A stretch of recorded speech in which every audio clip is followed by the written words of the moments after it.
What's up, guys? John Talley coming to you live or semi-live from the Partzilla studio hidden somewhere in Southwest Georgia. Coming a little bit early this time because I have a doctor's appointment this afternoon.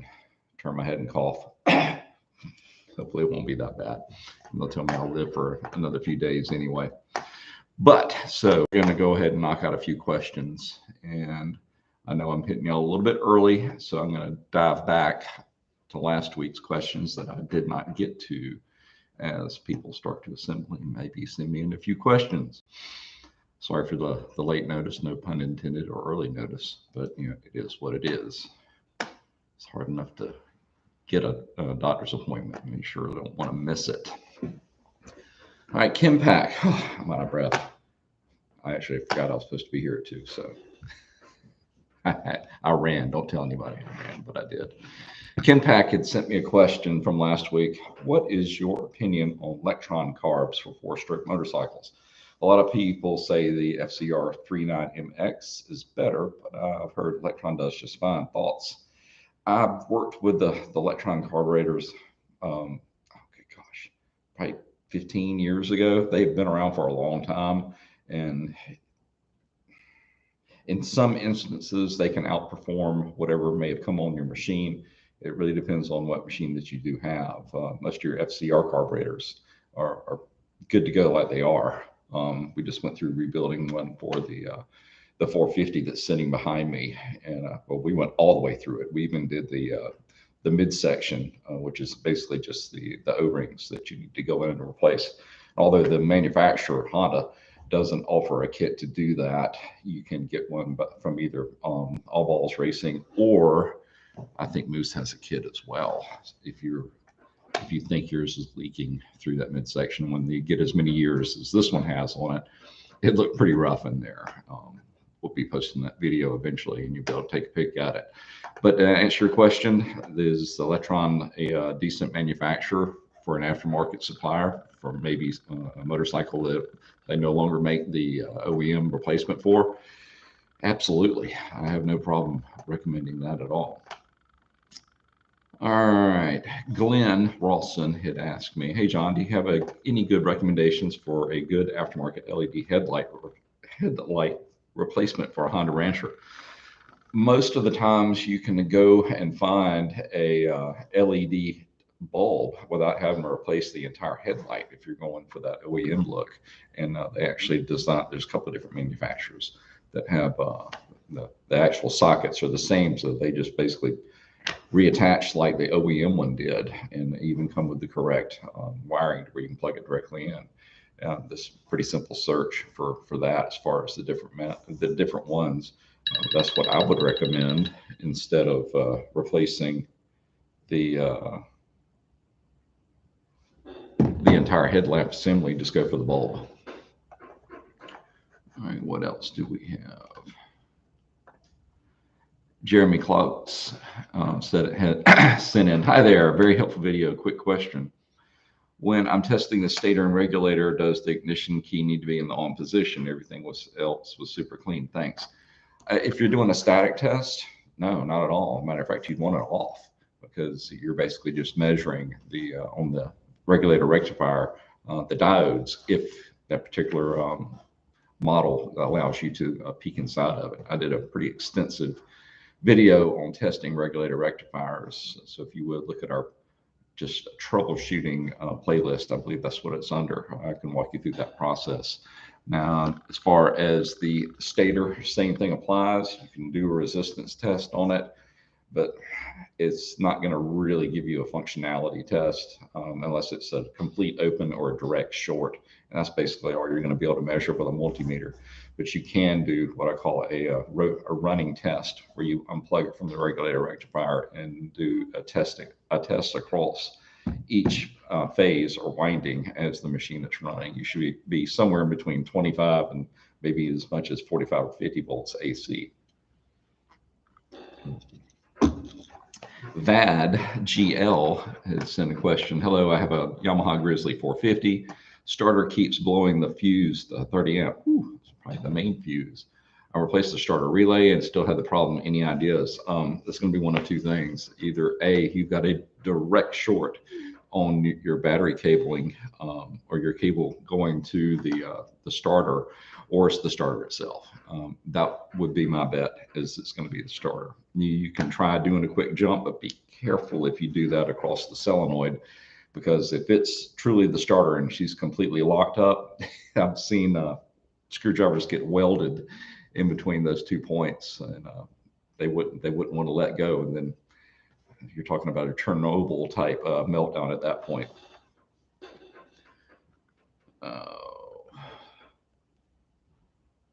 Well, that's a BMW question. I guess I'll have to answer that one later.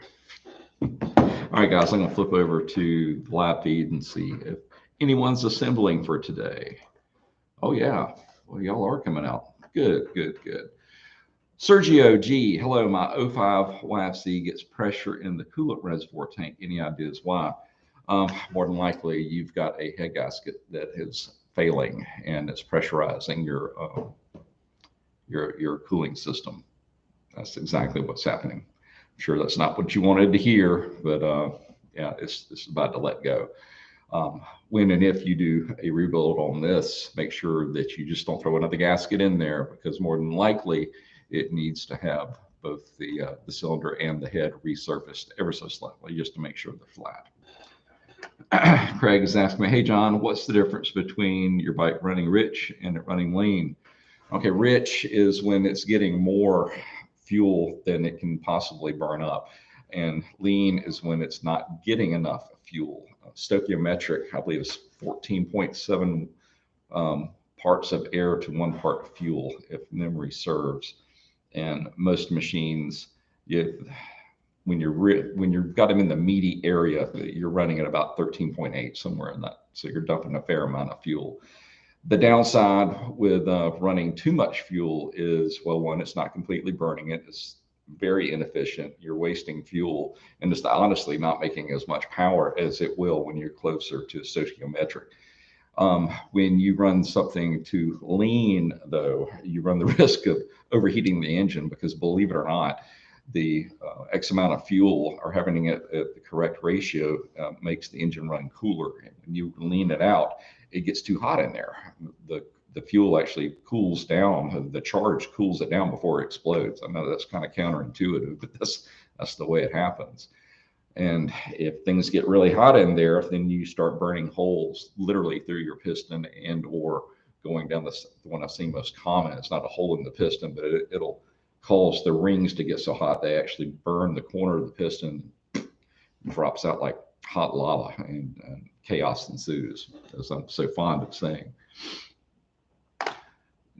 Nick, can you make a video doing diagnostics on the EPS system on the Grizzly 700?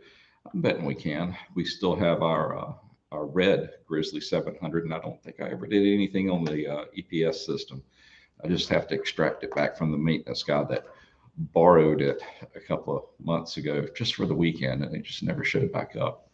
One of the advantages is sometimes we get to go home and test the vehicles that I work on.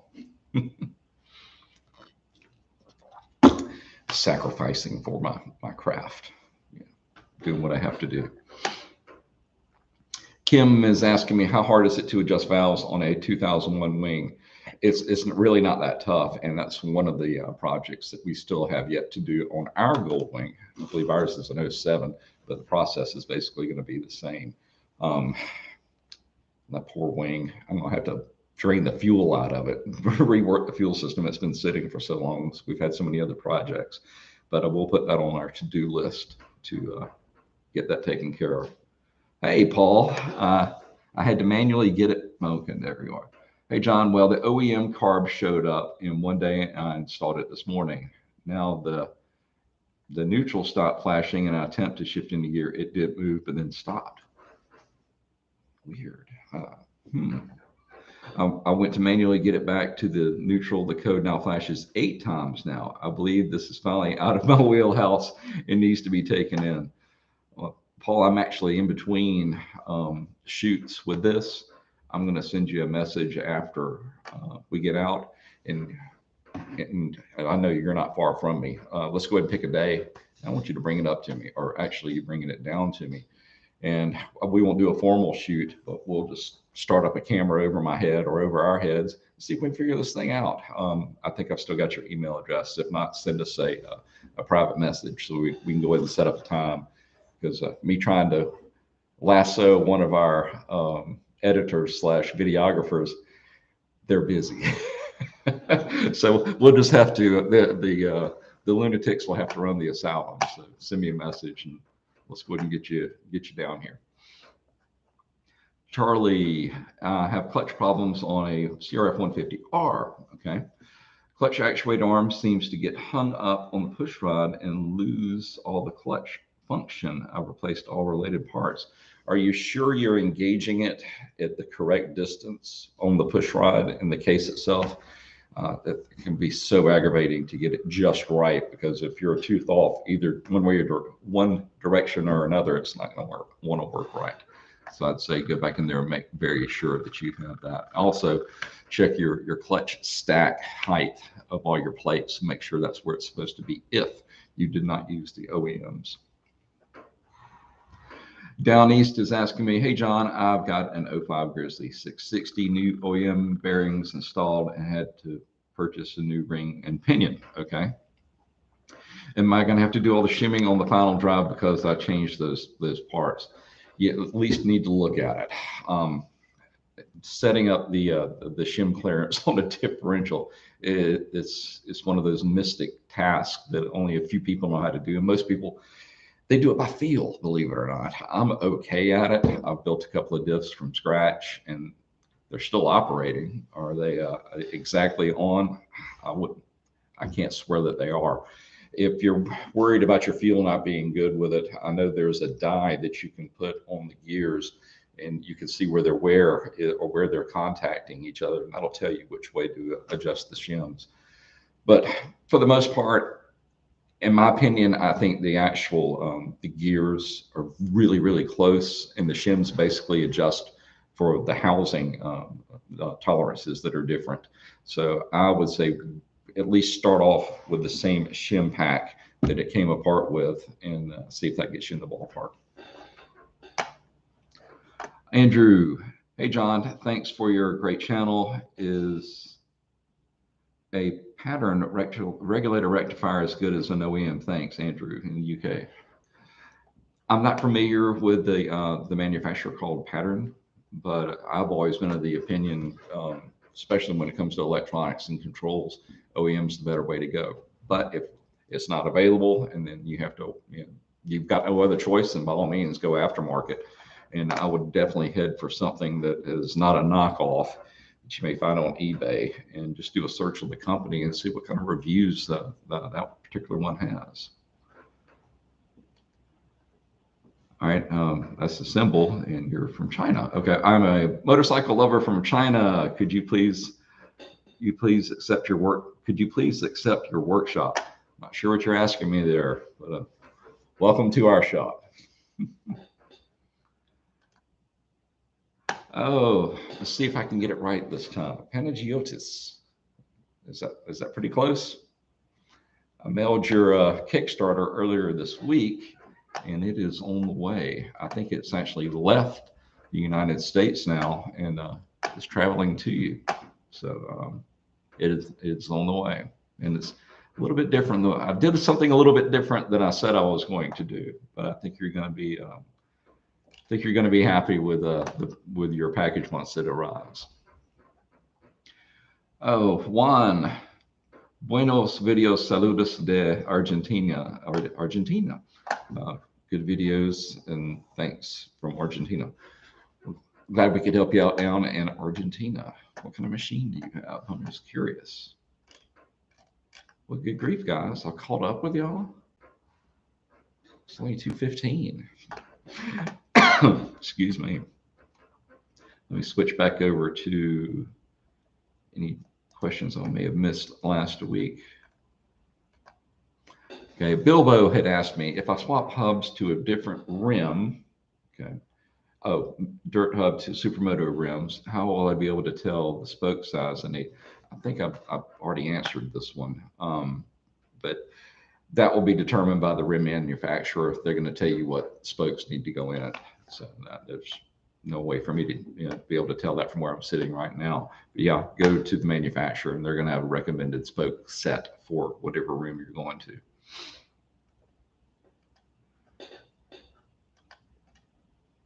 All right. Oh, I'm looking through these and okay, there's one more that I didn't make it to. Aubrey had asked me if I have all the clutch plates replaced on my CBR 954RR, how long should they last? I had it done a shop about 2 months ago, and I've only ridden for about a month or 5 weeks. Now I have to choke up on the adjustment screw so there's no threads left. Is that normal? No, no, it's not. I'm really suspect if the clutch adjustment was actually done correctly, because it sounds like it's maybe holding it in a little too far and it's causing your plates to wear out quickly. Other thing, if the shop did it, did they pre-soak your disc before, or the fiber disc before they put them in the clutch pack? I get the feeling that they may have just put them in dry, because there's no way that you should burn through them that quick. I mean, even in race conditions, that shouldn't be the case.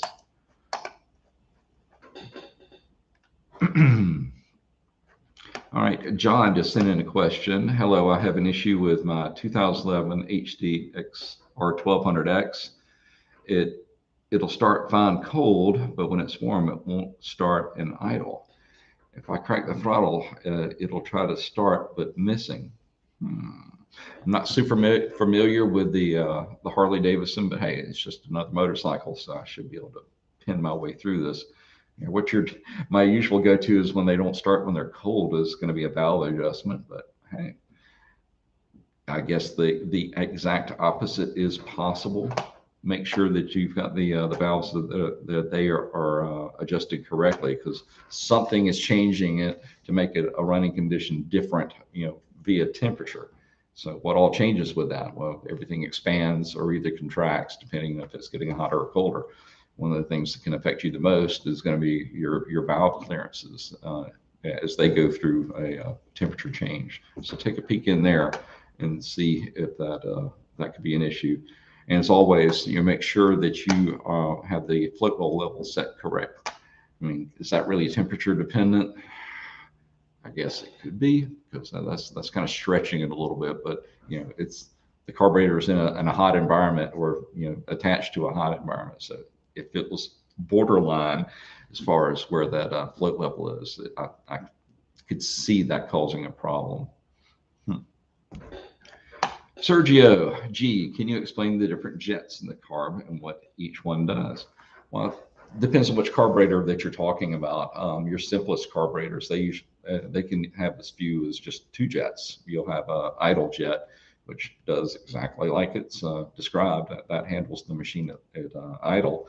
And then you've got the main jet. That's when you start to get in the throttle, and that's when it draws fuel up past the jet, up into the venturi, and then atomizes it and blasts it into the intake. Now, some of your more advanced carburetors, you may even have, instead of just a 2-stage, you could have a 3 or maybe even a 4-stage, along with an accelerator pump. The carburetor we just reworked on that 450 behind me, that's exactly what it has. It had what they call the idle jet, and then a slow jet, and then your main jet, and then it also had has an accelerator pump that just shoots raw fuel straight into the throat. It doesn't even really go through a jet, but it is metered, so to speak, on the inside of that device. But basically, the more jets or stages a carburetor has, the more linear or smooth the power delivery is going to be, and the more tunable it'll also be. And that's typically what you're going to find more of your high performance motocross and or street machines. Of course, everything's gone to FI now, which is infinitely just about adjustable. But back in the day, the more complicated your carburetor was, evidently higher performance your motorcycle or ATV was.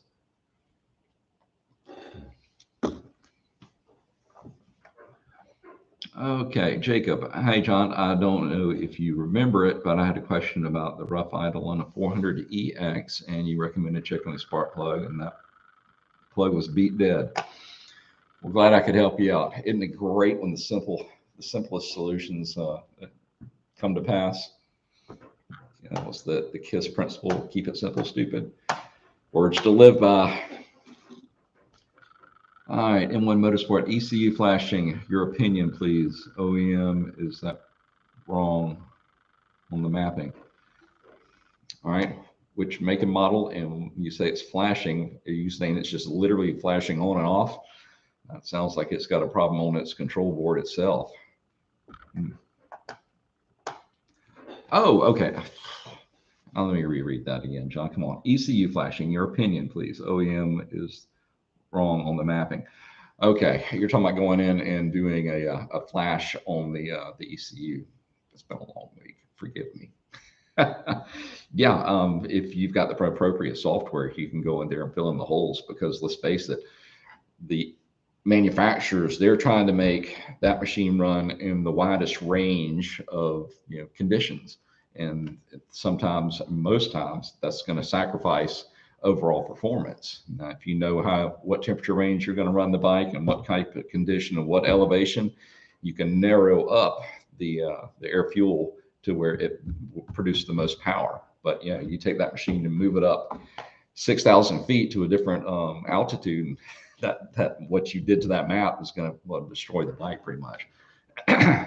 But yes, remapping an ECU, if you know what you're doing or you trust the person that's doing it, shoot, I have no problem with it.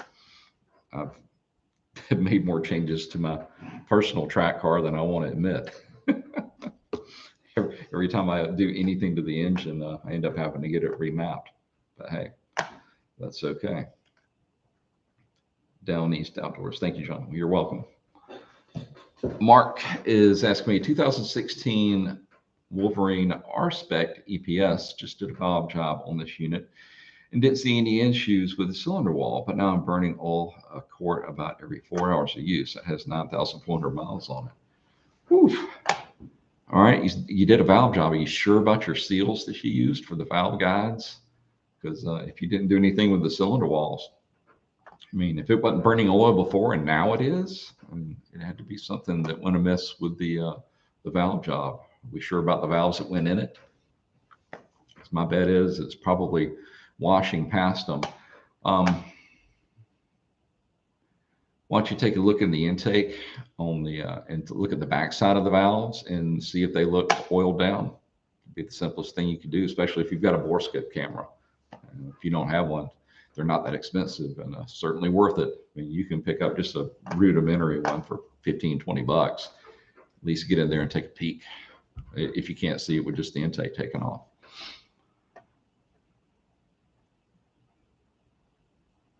Mark came back. I'm thinking rings and a dingable hone. What are your thoughts? Well, once again, was it burning the oil before the valve job? And as far as doing a hone, I think that one has a coated cylinder wall, so you probably don't want to hone it. Just look to see if she's warm, but you should be able to see that along. I mean, 9,400, that is not an obscene amount of miles. So I'd be careful honing it out. Usually they just want you to clean it out using not a hone, but it looks like a big plastic brush that I think that's what I used on the Raptor 700 build. When I did that one, I used a cleaner brush, not really a hone to do it. If you would look at that one and look at the video for the piston and ring install, and you can see which one I used. And that would probably be what I recommend to use on the Wolverine as well.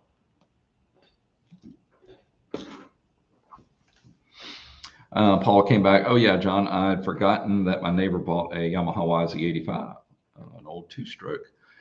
I've never had a bike that you mix oil with. This one doesn't run quite right. I wonder if it needs to be ran. I'm sure, but two strokes, as long as they've got compression and you got a little bit of oil in the crankcase, they should be good to go. Just spin up some RC1 at 32 to 1 and with 93 octane, and that should do it. Throw in another plug. That should be a simple one. And those old two strokes, they were easy to work on, but just didn't last very long. So check your compression as well, and let me know.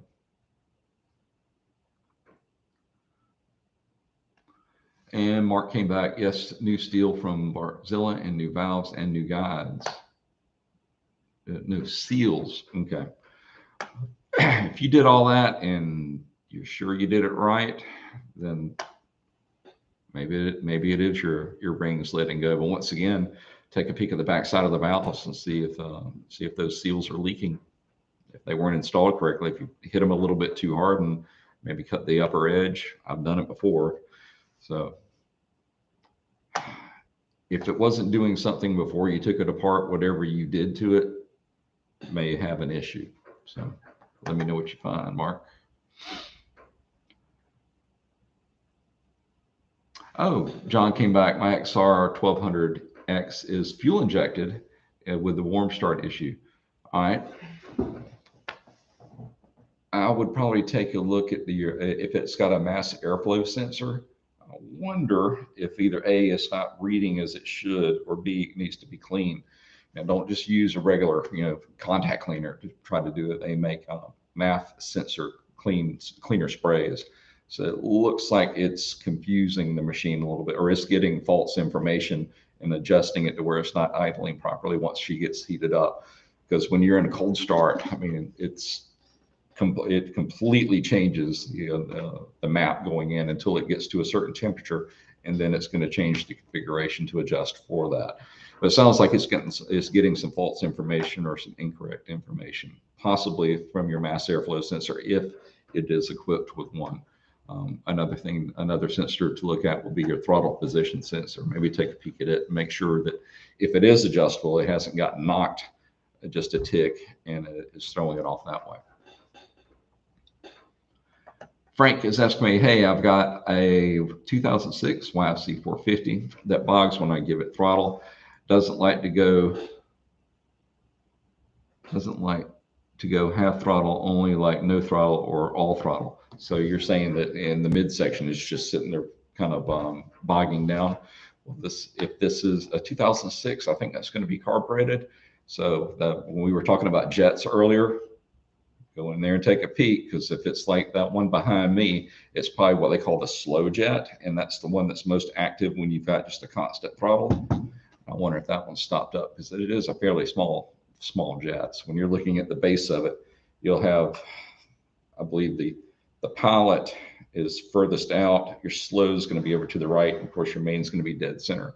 Well, go ahead and pull all three of them, and then you should be able to look through them and see if they're stopped up or not.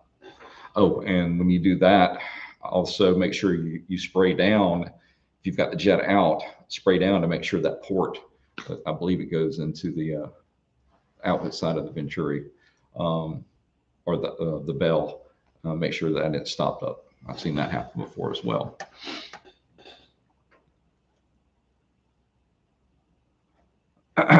And when we're supposed, suspension services are frequently requested by customer on US, or you guys must recommend.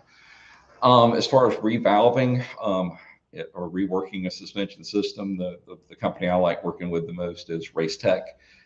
That's what I'm going to be using. We already did a rebuild on this one behind me.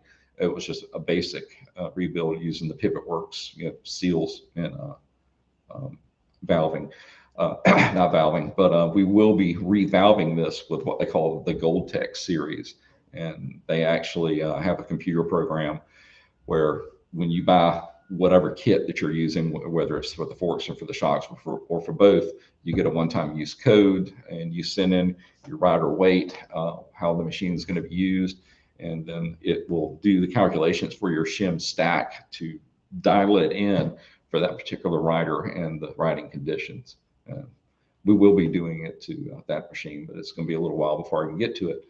I can't tell you who the rider is yet, but I will hopefully in the next 2 to 3 months. Hint, hint. All right, guys. I didn't catch you, which is a good thing, because I always need questions to start off with. So there goes 30 minutes, just like that. All right, guys, I'm going to call it a day, change shirts, and go see my doctor and see if he can do something about these hands. That just caused me some problems. I'm too young to feel this damn old. All right, good, Paul. It's going to be interesting. Do send us a message, and so we can go ahead and get you down here. All right, guys, y'all have a great weekend, a great week, and God willing, we will see you again next weekend at the correct time, which is going to be 3 o'clock. You have a great day.